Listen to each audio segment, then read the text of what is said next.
light. Shadows creep and crawl with every scream. Hear the echoes call. Synths and guitars in a haunting blend. An 80s vibe where the terror transcends. Shocktoberfest, scream until dawn. In your nightmares, the terror's reborn. Lights flash, monsters take flight. Embrace the darkness, it's a metal night. Hello everybody, and welcome to day 6 of Shocktoberfest's 80s Rewind. As always, I'm your host, Wildman Wes. We are now finishing up 1981 with a movie that I forgot existed, and I'm glad I came back around to it, because theoretically, this is a Troma film, though may not be from Troma itself, but it's a Troma release. That being said, we're going to get into it. The movie today is Frightmare. This movie involves an aging horror actor named Konrad Radzoff, who is known for countless vampire films and being the horror meister of his time. Unfortunately now he is subjected to commercials and projects that he feels he is completely above. And at one point, he has enough of some of the director's antics where he shoves him off a balcony. We fast forward a little bit where Konrad is at a university for a screening of one of his films and also a Q&A panel. And when Konrad comes out to be greeted, he suffers a fatal heart attack. And though he comes back and forth from being near death and all dead, he has some more fun by taking out some of the people in his life that did him wrong, such as his manager. After he finally bites the dust, no pun intended, he has a video will about how he is going to be buried in this mausoleum where he has a video projector going, talking about his life. And if anybody comes to visit him, there is no escape. Well, for those die-hard fans of Konrad in the film department of said university, they decide they're going to dig him up and take him to their dorm area and have a party with his corpse.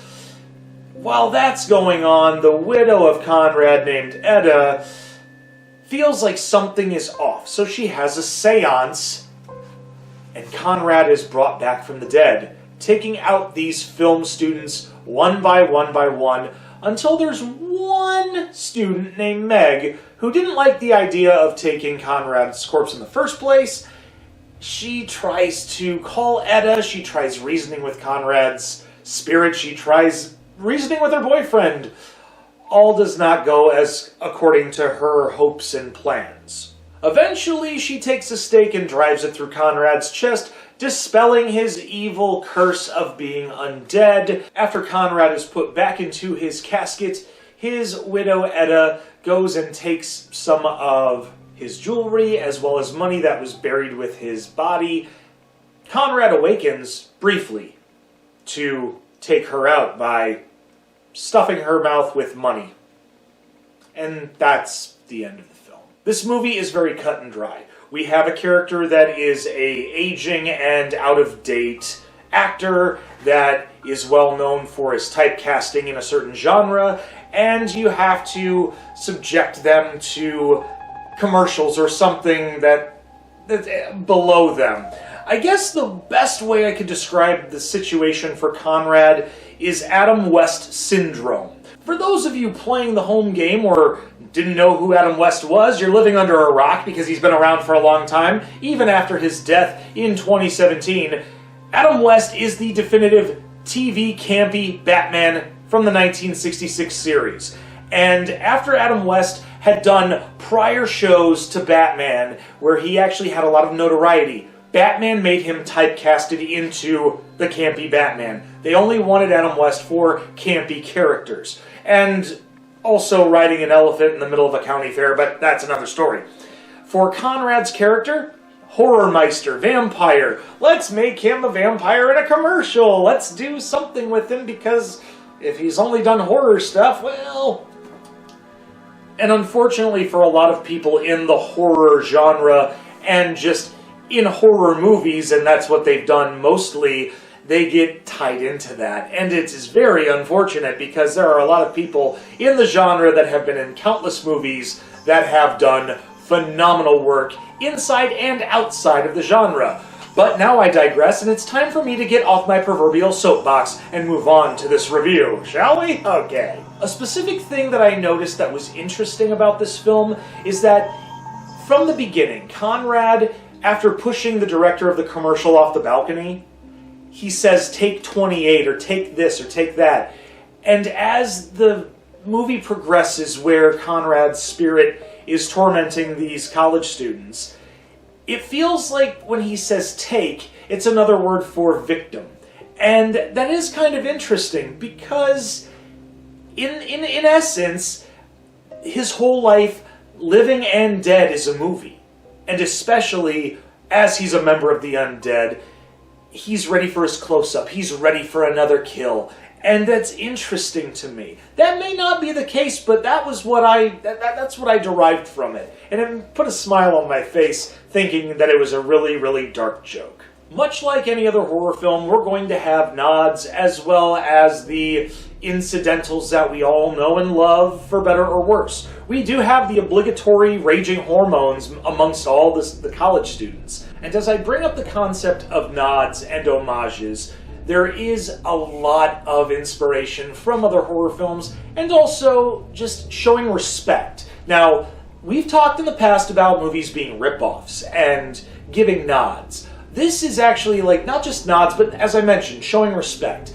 There are horror movies out there where you see posters of other horror movies, or you see a book by an author that was known for horror. In this, it has everything. They have a poster of the Italian horror film Zombie. They have books about Stephen King. They talk about Stephen King in this. They talk about a lot of horror movie directors and a lot of horror movie concepts. And for that, it's not that they're ripping it off. It's just this movie becomes a reference piece. And that's not necessarily a horrible thing. However, there are moments where they rely upon it a little too much. And come to think of it, I'm guilty of that as well with all the references that I bring up. So, that being said, I'm taking accountability. For the cast, I will say this.